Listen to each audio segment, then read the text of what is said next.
Hello, this is Doug from Homes Now, Not Later. I just wanted to share a few updates with you all. Winter is upon us yet again. During this time of the year, it becomes more difficult for those of us who are having to live outside. Winter outreach is in full swing, and we need your help. We need to make sure that people who are living outside in the cold have the supplies they need to survive the winter.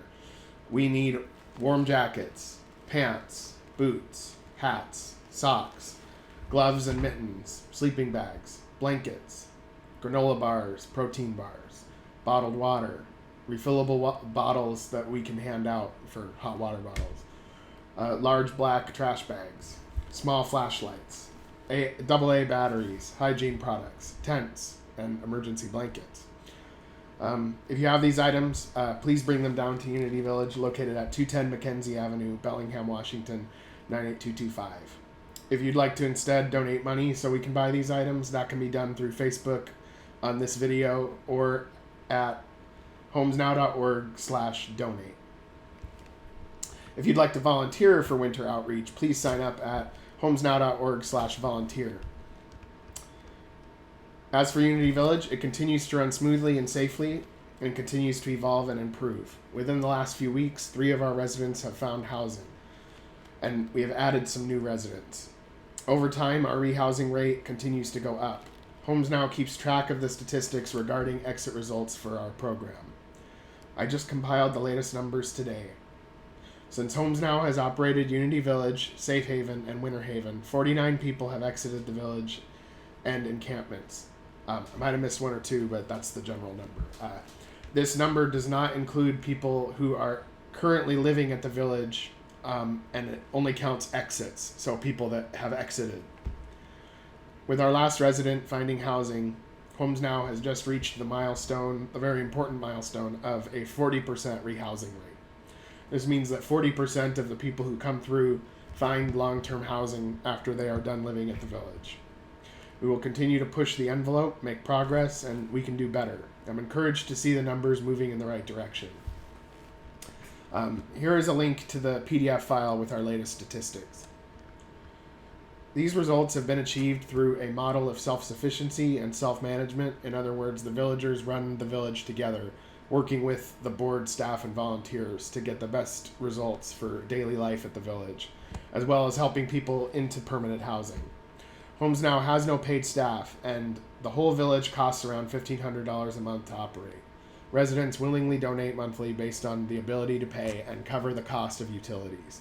We have 3 on-site managers who are also residents, similar to an apartment complex where management often lives at the apartment. However, we encourage residents and staff to be upfront with each other and speak to each other directly when issues arise.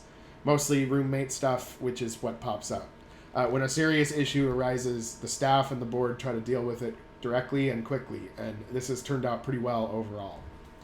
The villagers also have a part in forming their own rules for the village within the framework of what we're allowed to do and required to do under the law and agreements that we have in our permit.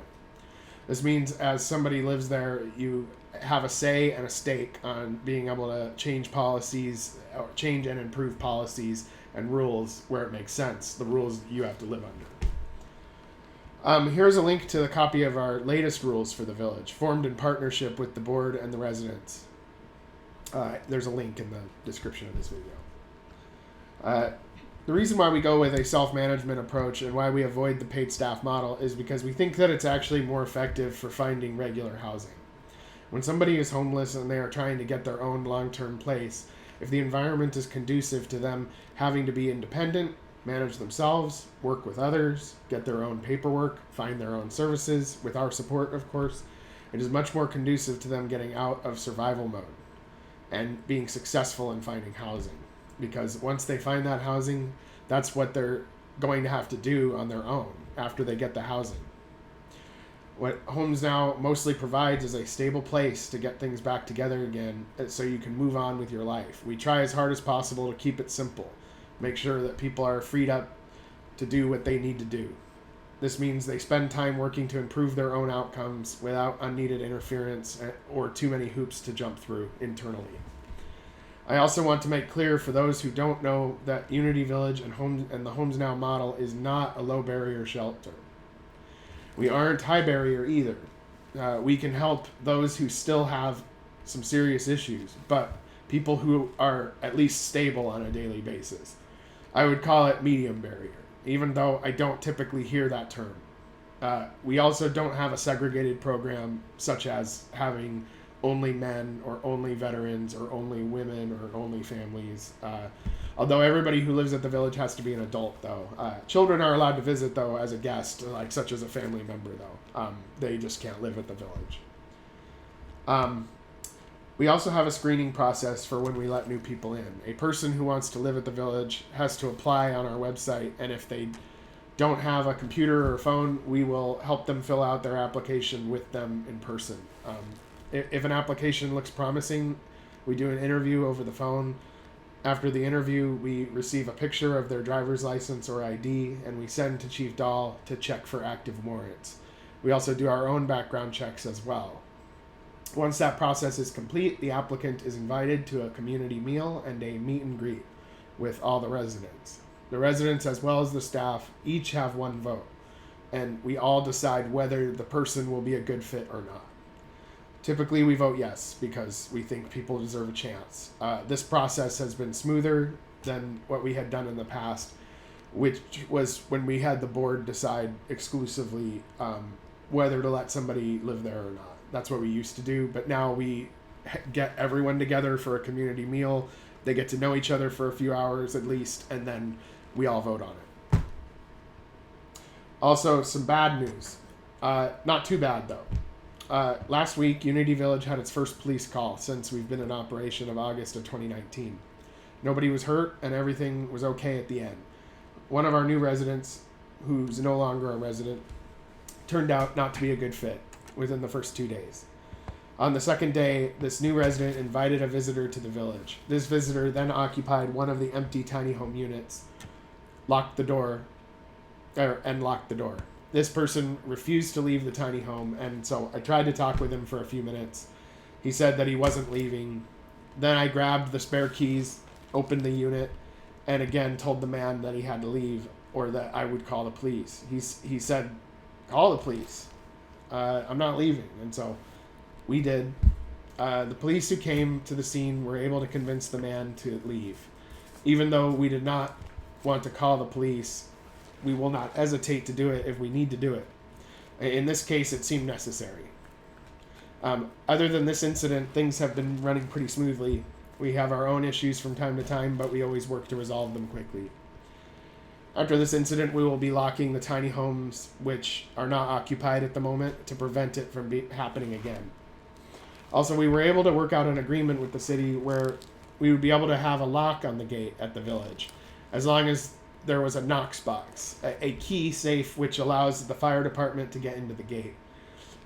As one of the conditions of our permit, we are not allowed to lock the gate for reasons of if emergency response has to get inside quickly. If they have the fire department key, we will be allowed to lock the gate. This will be a big relief to some residents who are concerned about if people sneak in the gate at night, which has happened a few times where someone random just sneaks in at 4 a.m. and is like looking for something to take or whatever. But typically when they are asked to leave, they leave. But this will make us all feel a little more safe and will be a basic deterrent against, casual passerby people.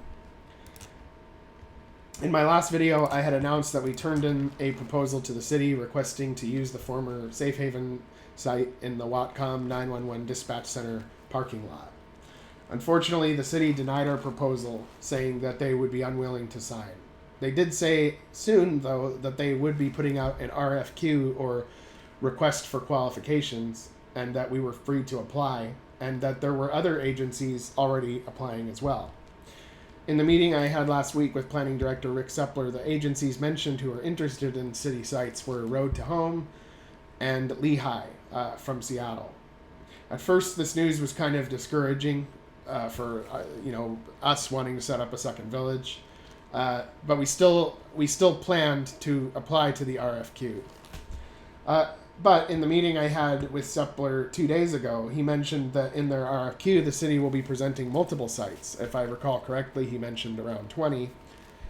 And that they are going to do, what they're going to do is prepare these sites, if there's the budget for it, would be to put in the infrastructure for electric, water, and sewer on these sites in order to host a village similar to what we have now. Suppler also mentioned the possibility of the city changing Bellingham Municipal Code 20.15.050, Section C, to allow for tiny home encampments to have a maximum duration of 5 years instead of 2 years, which the council would have to approve.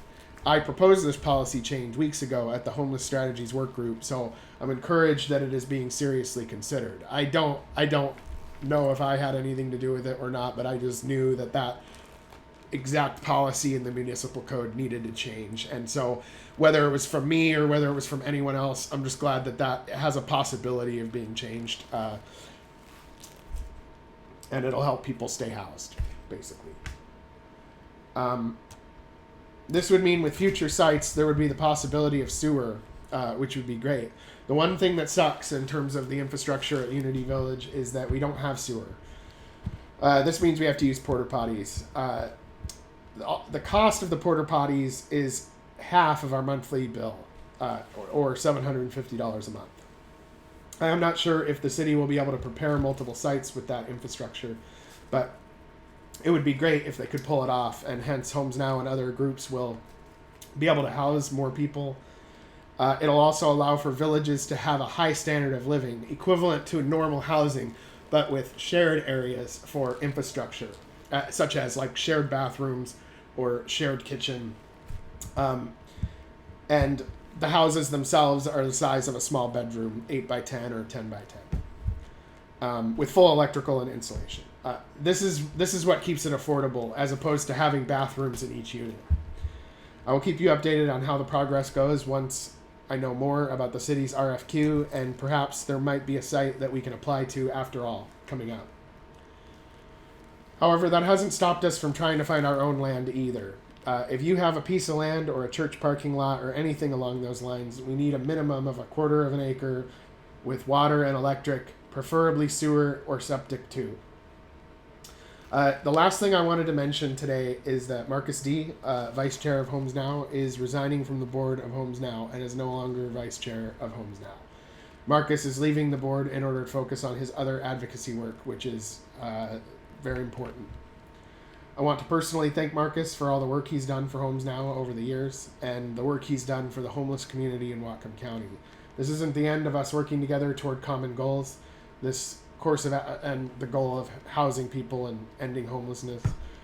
This course of action will allow Marcus to pursue his advocacy to the furthest extent possible, without HomesNOW interfering or being interfered with in regards to that. I hope everybody has a good weekend and try to have fun if you can. See you later.